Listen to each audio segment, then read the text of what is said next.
क्या आपने कभी महसूस किया है कि आप सबके बारे में सोचते रहते हैं, लेकिन खुद के बारे में आखिर में? आप दूसरों की बातों का ख्याल रखते हैं, उनकी परेशानी अपनी बना लेते हैं और फिर खामोशी से थक जाते हैं। ये थकन काम की नहीं होती, ये थकन दिल की होती है। आप इसलिए नहीं थके कि आप कमज़ोर हैं, आप इसलिए थके हैं क्योंकि आप बहुत केयरिंग हैं। आप हर बात दिल पर ले लेते हैं, हर मसला हल करना चाहते हैं और हर किसी को खुश देखना चाहते हैं। लेकिन सच सुनो, ये दुनिया आपको इतना ही इस्तेमाल करेगी जितना आप खुद को अलाउ करोगे।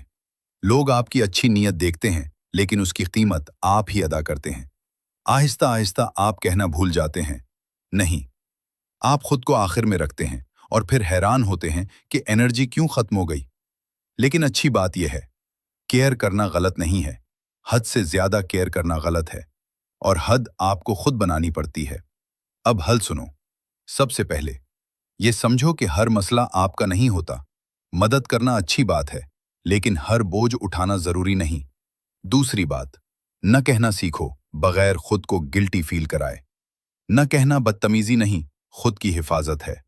तीसरी बात, दिन में कम से कम एक वक्त ऐसा रखो जो सिर्फ आपका हो, न किसी के लिए, न किसी वजाहत के लिए।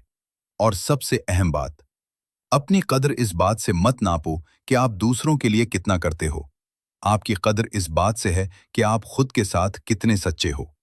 याद रखो, आप सबको बचाने के लिए पैदा नहीं हुए, और जो इंसान खुद को संभालना सीख लेता है, वही दूसरों के लिए भी सही मानों में मौजूद रह सकता है।